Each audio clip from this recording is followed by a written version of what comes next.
Hello, everybody. It is it's a pleasure to be presenting here at NACIS for the second time, although it is a little bit strange to be doing it from my office at home here, but that's the way things are.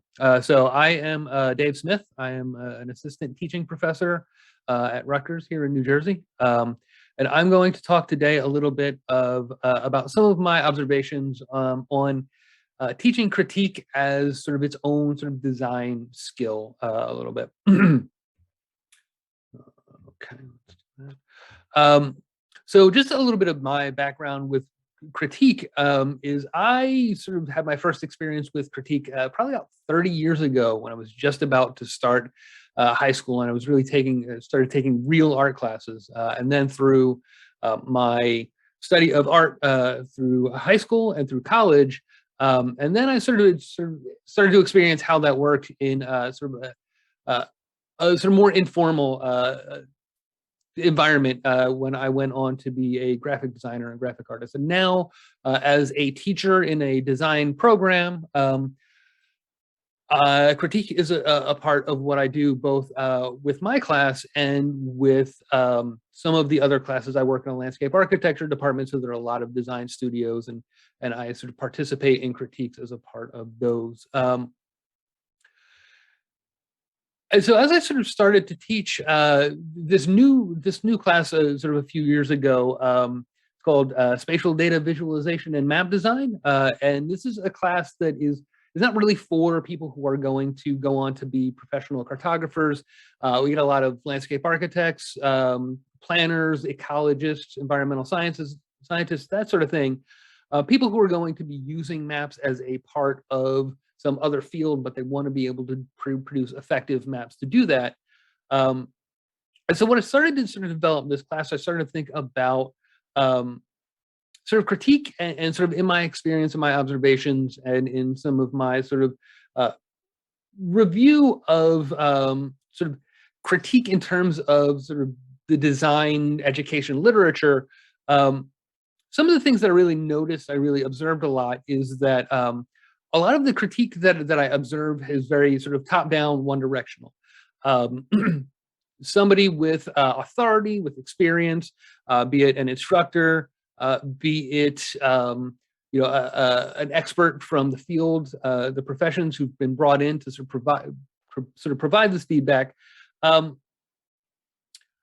It's very top down, and even when students are in the class are sort of invited to participate, they're not really trained to do it. Their feedback tends to be fairly weak, fairly sort of around the edges, or overly positive in general. And so I really sort of started to think about like how to sort of approach that differently.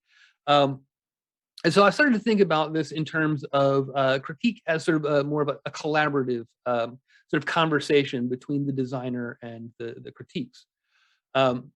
So sort of the way I sort of deal with feedback in general in my class is that we have a weekly peer critique. And the way this works is that we have everybody puts their work on the wall, and one person volunteers to have the entire class kind of provide feedback as a critique. I sort of stand back from this. I nudge a little bit. I might sort of direct people's attention towards something, or I might stop the class, just kind of focus on something that's a concept that I think will be really valuable for everybody.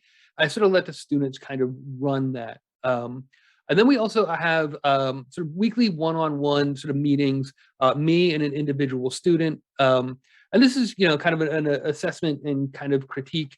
But again, this is a little bit sort of a two-way sort of situation where, I start the session, I start the meeting with, questions like, how did this assignment go for you? Was there anything that you, sort of got stuck on, struggled with, anything like that? We kind of work from there. And then the third thing that we do in terms of thinking about sort of feedback is that I have every other week, we have what I call a map design analysis assignment. Basically, the idea here is that they go out, they find a professionally produced map, and they kind of they dig into it and sort of think about what actually makes that map work, what makes it effective, based on the things that we've kind of learned in class to that point. I'm going to focus, I'm focusing here primarily on that peer critique because I think this is really important as a sort of, again, this sort of collaborative sort of idea about critique. Um, and so when I have these peer critiques, again, I stand back, but I don't sort of let them just like go, just here, go and talk at each other. I provide some guidance at the beginning of the semester before we really start with these things. And I usually start with the guidance that I give for the people who are going to receive that critique. The idea here being that um, this is basically the position where these people need to sort of understand their relationship to the critique. They need to be set at ease a little bit. And so I start with this sort of guidelines for those folks. And my first advice is just don't hide from critique, right? It is really easy to just sort of avoid critique and sort of not get that feedback because you're a little concerned about being told that what you did isn't perfect. But that's not really productive, right? You really want to have people help you to develop your work to help you be able to solve those little problems, point out problems that you might not have seen because you're only one pair of eyes while you're sort of working on your design. So having that feedback is really helpful. Don't hide from it. The other sort of the second piece of advice that I tend to give people is, or guideline that I present in general, is don't be defensive, right? When you're having this sort of critique, it is okay to sort of um, describe why you may have made some design decision. You can, sort of have a little bit of this back and forth, but you don't want to be defensive. Never argue with with your critic. Because at the end of the day, you don't need to take any of the advice that a critic gives you. And sometimes the best defense is just to say, thank you for your feedback, and then move on, and then decide whether that feedback actually was valuable or not later on. You don't need to make that decision right away. So there's no need to be defensive, right? You are an autonomous moral agent in terms of your design. So the other thing that I tell people is don't go in there looking for validation, right? Don't go in there and say, I have done an exceedingly outstanding, amazing design, and it is perfect in every way, and I'm going to put it up on the wall and expect everybody to tell me that it is perfect in every way. That's A, not going to happen, and B, is not what you want, right? Even if you have something that is really good, really high quality, really excellent, there is always going to be the potential for improvement there, right? So just make sure that you're open to that feedback and that you don't expect people are just going to say that it's great and let you off the hook. It generally doesn't happen that way. So then I go on to my guidance for the people who are going to be providing the critique. And there are a couple of more points here because this is a sort of more challenging role, actually. So the first one is to be respectful when you give this feedback, right? And there are a couple of reasons for this. One is because being aggressive, being rude, mocking the designer, attacking the designer for a hole in their knowledge or a mistake they might have made, that is demonstrably not effective at making them better designers. And the other reason for that is that they're only going to key in on that behavior, that aggressive, that mocking behavior. And any content of your comments is going to go completely out the window because they're going to be so distracted by that kind of behavior.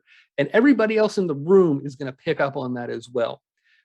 So it's important to, even if you think that your point of view is really important and your comment is really important, remember presenting it in a way that's respectful is going to be more effective. And also remember that they may not actually be able to take on, it may take time to process that feedback.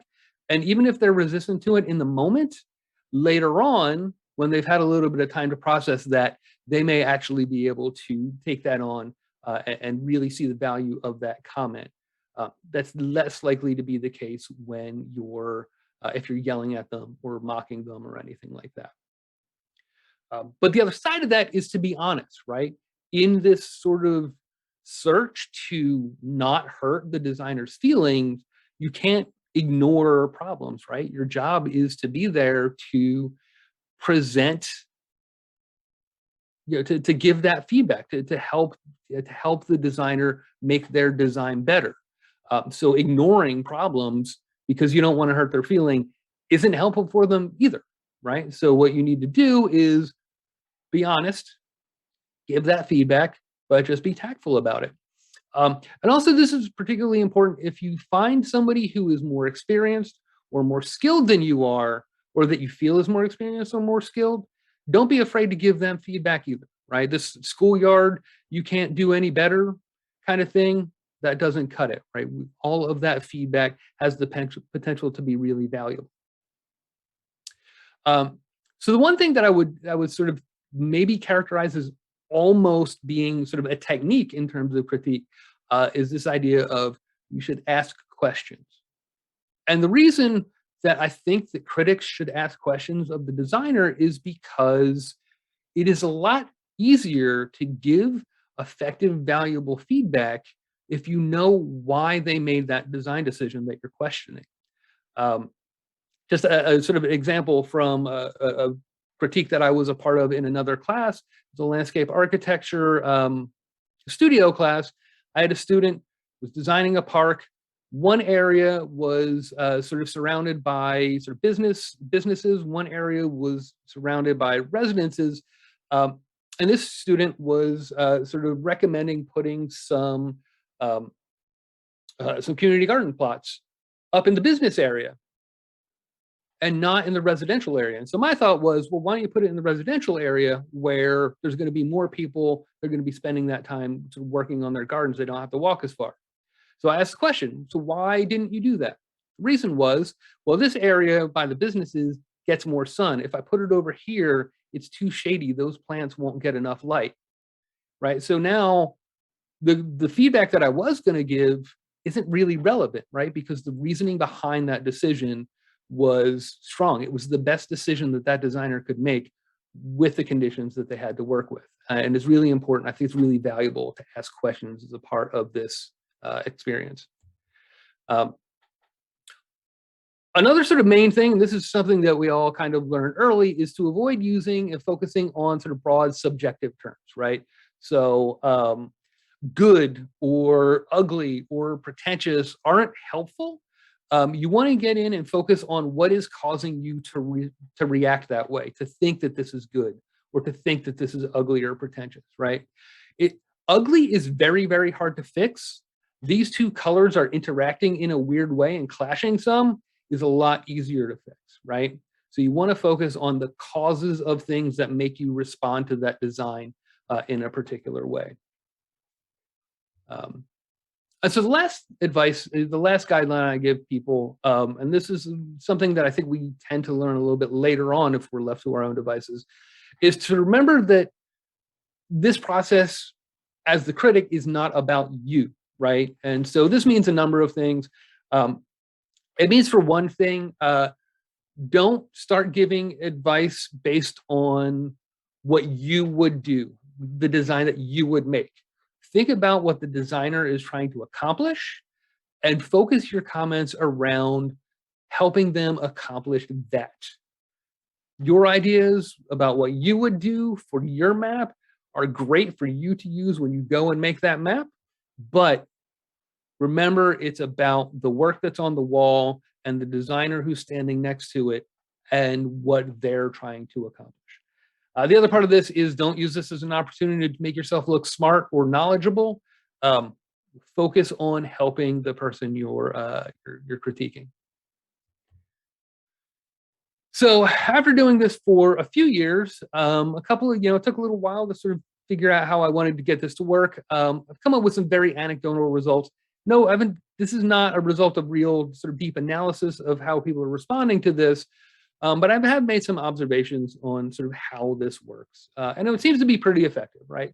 So taking this collaborative approach changes students' behavior from avoiding critique to seeking it out.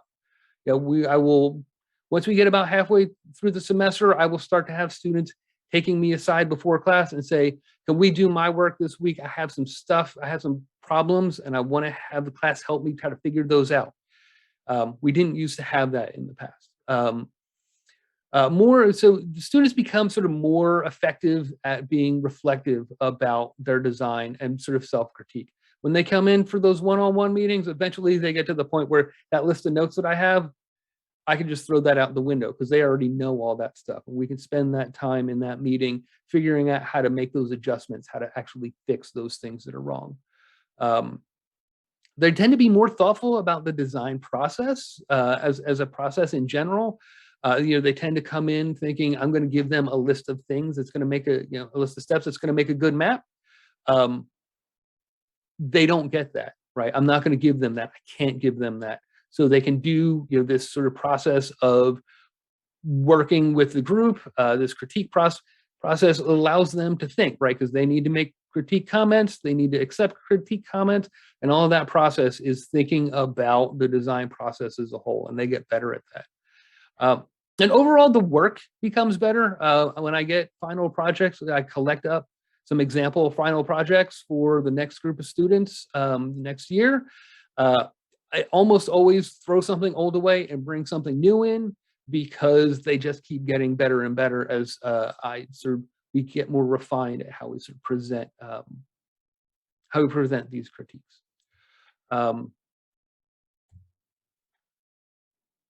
So that's about all I have time for, I think. So I just want to say thank you for everybody for watching my talk and listening. Again, my email address is here on the bottom. If you have any questions, I'll also be in the Slack during the session. So if you have any questions you want to ask me there, that would be great too. And again, thanks for your time.